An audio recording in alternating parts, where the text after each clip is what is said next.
జై శ్రీరామ్. శ్రీమాత్రే నమః. శ్రీ గురుభ్యో నమః.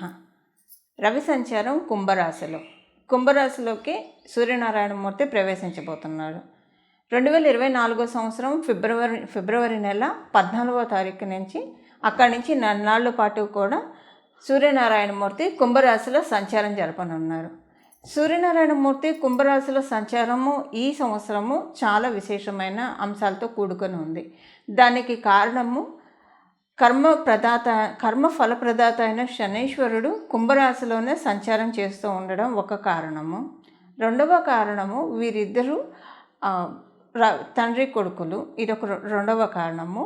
మూడవ కారణం, అతి ముఖ్యమైన కారణము, సింహరాశికి అధిపతి సూర్యనారాయణమూర్తి. 12 రాశుల్లో ఆయన రాశి సింహరాశి, ఆయన రాశి సింహరాశి. ఇప్పుడు కుంభరాశిలో ఉండి సప్తమ దృష్టితోటి సింహరాశిని సూర్యనారాయణమూర్తి వీక్షిస్తూ ఉన్నారు. ఎప్పటి నుంచో కుంభరాశిలో ఉన్న శనైశ్వరుడు కూడా సింహరాశి మీద ఆయన వీక్షణని పెట్టారు. వీళ్ళిద్దరూ కలిసి సింహరాశిని వీక్షిస్తూ ఉన్నారు. కాలపురుషుడు కుండలిలోంచి పంచమ స్థానమైన సింహరాశి మీద వీళ్ళిద్దరూ దృష్టి ద్వాదశ రాశుల వాళ్ళకి ఎలాంటి ఫలితాన్ని ప్రసాదించబోతుంది. ప్రత్యేకించి కుంభరాశిలో శనీశ్వరుడు ఉన్నప్పుడు సూర్యనారాయణమూర్తి సంచారము ఎలాంటి ఫలితాన్ని ద్వాదశ రాశుల వాళ్ళకి తెచ్చిపెట్టబోతుంది. దీనికి పరిహారాలు, ఈ విషయాలన్నీ కూడా మనం తెలుసుకోవడానికి ప్రయత్నిద్దాం. సూర్యనారాయణమూర్తి కుంభరాశిలో ఆయన ప్రవేశం అనేది ఉత్తరాయణ పుణ్యకాలం వచ్చిన తర్వాత ఆయన మొట్టమొదటిగా మారింది. ఆ మకర రాశిలో ఆయన ప్రవేశించినప్పుడు ఉత్తరాయణ సంక్రాంతి నుంచి మకర సంక్రాంతి నుంచి ఆయన మకర రాశిలో ప్రవేశించినప్పటి నుంచి ఉత్తరాయణ పుణ్యకాలం ప్రారంభమవుతూ ఉంది. ఇది మనందరికీ తెలిసిన విషయమే. ఇప్పుడు ఉత్తరాయణ పుణ్యకాలం ప్రవేశించిన తర్వాత ఆయన మొట్టమొదటిగా అడుగుపెట్టిన రాశి కుంభరాశి. ఈ కుంభరాశి కాలపురుషుడు కుండలిలోంచి లాభస్థానం అవుతోంది. సహజ లాభస్థానం అవ్వడం వల్ల ఎక్కడైతే సూర్యనారాయణమూర్తి తేజస్సు ఏ రాశిలో అయితే ఉంటుందో ఆ రాశికి 12 రాశుల వాళ్ళకి మరియు ద్వాదశ లగ్నాల వాళ్ళకి కూడా ఆ రాశి ఏ స్థానం అవుతుందో ఆ స్థానం మీద వెలుగులు సూర్యనారాయణమూర్తి చిందించబోతున్నాడు. ఈ విషయంలో అంటే ఏదో ఒక రకంగా బెనిఫిట్ ద్వాదశ రాశుల వాళ్ళకి, ద్వాదశ లగ్నాల వాళ్ళకి ఉంటుంది. మీ జన్మజాతకంలో కనుక సూర్యనారాయణమూర్తి బలం చాలా అత్యద్భుతంగా ఉంటే ఈ వెలుగులు బాగా ప్రకాశవంతంగా, తేజవంతంగా ఉంటాయి. మీ జన్మజాతకంలో కనుక సూర్యనారాయణమూర్తి బలం అంతగా లేకపోతే కనుక అప్పుడు కూడా గోచారం మీకు వరాన్ని అయితే ప్రసాదిస్తుంది. కాకపోతే ఇది పూర్తిగా అంటే మీ జన్మజాతకం సహకరించట్లేదు కాబట్టి 50% అయితే ఈ బ్లెస్సింగ్స్ ఉంటాయి. మరియు ఇక్కడ మనం తెలుసుకోవాల్సిన విషయం ఏంటంటే, మీరు కనుక శని మహర్దశ జరుగుతూ ఉన్నా, అలాగే రవి మహర్దశ జరుగుతూ ఉన్నా, వీళ్ళ అంతర్దశలు జరుగుతూ ఉన్నా, ఇప్పుడు సూర్యనారాయణమూర్తి కుంభరాశిలోకి ఆగమనము కొన్ని విశేషాంశాన్ని సూచిస్తుంది. అంటే ఈ విశేషాంశాలు మీకు ఇంకా ఎక్కువగా వర్తిస్తాయి అని అర్థము. అలాగే మనకి ఇప్పుడు ఏలినాటి శని జరిగే రాశులు మకర రాశి, కుంభరాశి, మీనరాశి. అలాగే అష్టమ శని మరియు అర్ధాష్టమ శని. అష్టమ శని జరిగే రాశి వాళ్ళు కర్కాటక రాశి వారు, అర్ధాష్టమ శని జరిగే వాళ్ళు వృశ్చిక రాశి వాళ్ళు. ఇప్పుడు ఇదంతా ఎందుకు చెప్తున్నానంటే, ఏలినాడు శని, శని మహాదశ, శని అంతర్దశ, అర్ధాష్టమ శని, నేను మాట్లాడేది సూర్యనారాయణమూర్తి గురించి అయినా వీటి గురించి ప్రస్తావించడానికి కారణము, సూర్యనారాయణమూర్తి శనీశ్వరుడితోటి కూడి సంచారం ఒక నెలనాళ్ల పాటు సాగిస్తారు కాబట్టి శనీశ్వరుడికి సంబంధించిన విషయాల్లో కూడా కొన్ని మంచి ఎఫెక్ట్స్ సూచించబోతున్నాయి. అందువల్ల ఇప్పుడు మనం తెలుసుకున్నట్టు ఏలినాడు శనిలో ఉన్నవాళ్ళు, అష్టమ శనిలో ఉన్నవాళ్ళు, అర్ధాష్టమ శనిలో ఉన్నవాళ్ళు, లేదా మీకు శని మహర్దశ జరుగుతున్నా, శని అంతర్దశ జరుగుతూ ఉన్నా, రవి మహర్దశ జరుగుతూ ఉన్నా, రవి అంతర్దశ జరుగుతూ ఉన్నా, లేదా మీ జన్మజాతకంలో సూర్యనారాయణమూర్తి చాలా బలోపేతంగా ఉంటే ఈ ఫలితాలు మీకు ఇంకా మంచి అనుకూలతని తెచ్చిపెడతాయి. అంటే ఇంకా వీటి కంటే ఇంకా కొన్ని రెట్టింపు ఫలితాలు వస్తాయని ఇక్కడ మనకి అర్థము. ఇక మనం ద్వాదశ రాశుల వాళ్ళకి సూర్యనారాయణమూర్తి కుంభరాశిలో సంచారం చేస్తూ ఎలాంటి ఫలితాన్ని ప్రసాదిస్తున్నాడు అన్న అంశాన్ని మనం తెలుసుకుందాం. మీనరాశిలో పుట్టిన అన్ని రాశుల్లోకి ఆఖరిదైన రాశి మీనరాశి. మీనరాశిలో పుట్టిన వాళ్ళకి ఈ మంత్ మీకు సూర్యనారాయణమూర్తి 1000 స్థానంలో సంచారం చేస్తూ ఉన్నారు. ఇక్కడ ఏంటంటే ఒక ప్లస్ ఒక మైనస్ అండి. రాత్రిపూట నిద్ర పట్టదు, పగలపూట ఏమో పిచ్చ నిద్ర వచ్చేస్తుంది. రాత్రిపూట ఎంత తన్నుకున్నా నిద్ర పట్టమన్నా పట్టదు, కానీ పగలపూట ఎంత ఆపుకుందామన్నా నిద్ర ఆగకుండా బాగా నిద్రాదేవి మీ దగ్గరే ఉందా అన్న చందాన నిద్ర బాగా ముంచుకొచ్చేస్తూ ఉంటుంది. అలాగే ఇప్పుడు ఇప్పుడు ఈ విషయం మనం పాజిటివ్గా చెప్పాలనుకుంటే కనుక ఎవరైనా నైట్ షిఫ్ట్ చేసే వాళ్ళకి చాలా మంచి కాంబో అని చెప్పాలి. ఇది మరి చాలా మంచి ట్రాన్సిట్ అని చెప్పాలి. నైట్ షిఫ్ట్లు చేసే వాళ్ళకి రాత్రిపూట నిద్రపోకుండా మేలుకొని ఉండడం అవసరం కాబట్టి మీకు ఈ విషయం వర్తించదండి. అంటే రాత్రిపూట నిద్ర పట్టదు, పగలపూట నిద్రపోతారు. ఎందుకంటే మీకు రాత్రిపూట నిద్ర పడితే వర్క్ విషయంలో ఇబ్బంది అవుతుంది, పగలపూట నిద్రపోకపోయినా రాత్రిపూట వర్క్ చేయడంలో ఇబ్బంది అవుతుంది. సో మీకు ఇది చాలా ప్లస్ అని చెప్పాలి. మీరు కనుక నైట్ షిఫ్ట్లు చేస్తూ ఉంటే కనుక చక్కగా పగలు కంటి నిండా నిద్రపోతారు, రాత్రి నిద్ర రమ్మన్నా రాకుండా చాలా బాగా మీరు అనుకున్న పనులన్నీ కూడా చురుకుగా చేసుకొని వెళ్తారు. అలాగే మీకు 12వ స్థానం మీద 12వ రాశిలోకి సూర్యనారాయణమూర్తి రావడము, ఆయన వెలుగుని 12వ రాశి మీద ప్రవేశపెట్టడం వల్ల మీకు ఏదైనా రుణ బాధలు ఉంటే ఆ రుణ బాధల్లోంచి బయటికి రావడానికి చాలా చక్కటి అవకాశం ఉంది.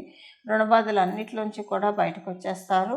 అలాగే రుణ బాధలు అనే కాకుండా కొంత ఏదైనా అంటే కొన్నిసార్లు మీరు ఎందులోనే ఇన్వెస్ట్మెంట్ చేసి ఇరుక్కుపోతూ ఉంటారు. ఆ ఇన్వెస్ట్మెంట్లు బయటికి తీయలేరు, అలాగని అక్కడ ఉంచలేరు. అలాంటి ఇబ్బందుల్లో మీరు ఏమన్నా ఉంటే వాటి నుంచి బయటికి రావడానికి అవకాశం చాలా బాగా కలిగిస్తూ ఉంది ఇప్పుడు ఈ సమయంలో ప్రకృతి మాత. అలాగే మీకు ఉద్యోగస్తులకి చూసుకుంటే ఉద్యోగస్తులకి అనుకూలమైన శుభ సమయమే. అంటే ఈ ట్రాన్సిట్ ఉద్యోగస్తులకు ఒక అదృష్టకరమైన విషయాన్ని చూపించడానికి అవకాశం చాలా బాగా ఉంది. ఒకవేళ కనుక మీరు వ్యాపారస్తులు అయితే కనుక వ్యాపారస్తులకి ఈ మాసం అంతా కూడా అనుకూలంగానే ఉంది. కొంచెం డబ్బు ఖర్చు అయినా కూడా అనుకూలంగానే మీకు వెళ్తుంది. ఎక్స్పోర్ట్ అండ్ ఇంపోర్ట్ చేసే బిజినెస్ చేసే ఫీల్డ్స్లో కనుక మీరు ఉంటే మీకు ఇంకా బాగా ఉంటుంది. ఎంఎన్సీ క్లయింట్స్తో మీరు కనుక డీల్ చేస్తూ ఉంటే మీకు చాలా బాగా ఉంటుంది. సో ఇలాగా ఈ మాసం అంతా కూడా మీకు అనుకూలంగానే వెళ్తుంది. కొంత మీకు ప్రతికూలంగా కొన్ని విషయాల్లో ఉన్నా అది మళ్ళీ అనుకూలంగా మారటానికి సూర్యనారాయణమూర్తి చక్కటి బ్లెస్సింగ్స్ని మీ మీద అందజేస్తూ ఉన్నారు. చూశారు కదండి, మీ రాశి వాళ్ళకి సూర్యనారాయణమూర్తి ఈ కుంభరాశిలో సంచారం చేస్తూ ఎలాంటి శుభ ఫలితాలను ఇవ్వబోతూ ఉన్నారు, మరియు ఏ విషయాల్లో జాగ్రత్తలు సూచిస్తున్నారు. అయితే ఈ శుభ ఫలితాలని మరింత ద్విగుణీకృతం చేసుకోవడానికి, అలాగే జాగ్రత్తలు సూచించిన చోట భగవంతుడు బలంతో ఆ ఇబ్బందుల్ని అధిగమించుకోవడానికి చేయాల్సిన పరిహారం ఒకసారి మనం దృష్టి పెడదాం. ఈ నెల ఎవరైతే శ్రీరామచంద్రమూర్తి ఆరాధన బాగా చేస్తారో మరియు ప్రతిరోజు సూర్య నమస్కారం చేసుకుంటారో వాళ్ళకి రవి యొక్క ఆశీస్సులు, సూర్యనారాయణమూర్తి యొక్క ఆశీస్సులు, సూర్యభగవాను యొక్క ఆశీస్సులు చాలా బాగా ఉంటాయి. ఈ నెల వచ్చే సప్తమి తిథి అంటే సూర్యనారాయణమూర్తి 14వ తారీఖు నుంచి మొదలు పెడితే ఫిబ్రవరి 14 నుంచి మొదలుపెట్టి మార్చి 14 వరకు కూడా ఆయన కుంభరాశిలోనే సంచారం చేస్తూ ఉన్నారు. ఈ కాలంలో వచ్చిన సప్తమి తిథి మరియు ఆదివారాలు ప్రతిరోజు కూడా శ్రీరామచంద్రమూర్తి ఆరాధన, మీ ఇంటి దగ్గర కనుక శ్రీరామచంద్రమూర్తి ఆలయం ఉంటే మీకు వీలు అవకాశం ఉంటే కనుక శ్రీరామచంద్రమూర్తి ఆలయ సందర్శనం ఇలాంటివన్నీ చేయడం వల్ల కీర్తి ప్రతిష్టలు పెరుగుతాయి. మీకేమన్నా కనుక కొన్ని గవర్నమెంట్కి సంబంధించిన విషయాల్లో వేటిలో అయినా సరే ప్రతికూలంగా ఉంటే అవన్నీ కూడా సక్సెస్ఫుల్గా లీడ్ అవుతాయి. దానికి కారణం ఏంటంటే శ్రీరామచంద్రమూర్తి ఆరాధన ప్రత్యేకించి చేయమని చెప్పడానికి గల కారణము, మనకి ఇక్ష్వాకుల వంశానికి శ్రీరామచంద్రమూర్తి ఇక్ష్వాకుల వంశానికి చెందినవాడు. ఈ ఇక్ష్వాకుల వంశానికి అధిదైవం సూర్యనారాయణమూర్తి. అందువల్ల రామచంద్రమూర్తిని ఆరాధించడం, అందులో కూడా ఆయన శనీశ్వరుడు కూడా రామచంద్రమూర్తిని ఆరాధిస్తే కనుక చాలా ప్రీతి పొందుతాడు. ఎందుకంటే ఎప్పుడైనా శని దోషాలు ఉన్నప్పుడు వెంకటేశ్వర స్వామిని ఆరాధిస్తాం, హనుమంతుడిని ఆరాధిస్తాం శని దోషాలు పోవడానికి. అయితే ఇక్కడ మనకి హనుమంతుడిని ఆరాధిస్తే రామచంద్రమూర్తి పలుకుతాడు, రామచంద్రమూర్తిని ఆరాధిస్తే హనుమంతుడు పలుకుతాడు.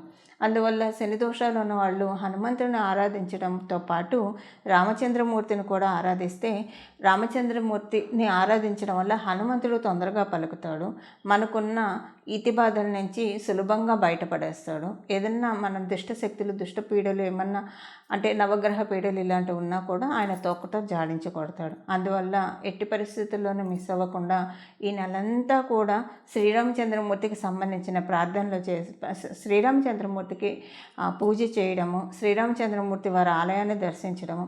లేదు ఇది ఏది మాకు అవ్వదండి, శ్రీరామ శ్రీరామ శ్రీరామ శ్రీరామ అని మనసులో 24 గంటలు జపం చేసుకోవడానికి ఎలాంటి దోషమో లేదు. మీరు ఆడవాళ్ళైతే పీరియడ్స్లో ఉన్న మనసులో శ్రీరామ శ్రీరామ శ్రీరామ అనుకోవచ్చు. ఆడ మగ అని భేదం లేకుండా మీకు అశౌచం ఉంది అంటే ఎవరైనా మీ ఇంట్లో వాళ్ళు స్వర్గస్థులు అయ్యారు, సో మేము చేయొచ్చా చేయకూడదు అన్న అనుమానం అక్కర్లేదండి. నామజపం ఎప్పుడైనా చేయొచ్చు. మనసులో శ్రీరామ శ్రీరామ శ్రీరామ అనుకుంటే కనుక చాలా చక్కటి ఫలితాలు వస్తాయి.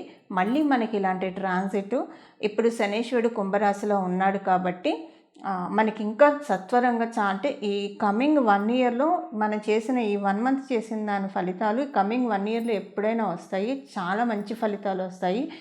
అది మీ జన్మజాతకం అనుకూలిస్తే కనుక ఇంకా మంచి ఉన్నతి స్థితిలోకి స్టేటస్ మారే విధంగా ఫలితాలు ఉంటాయి.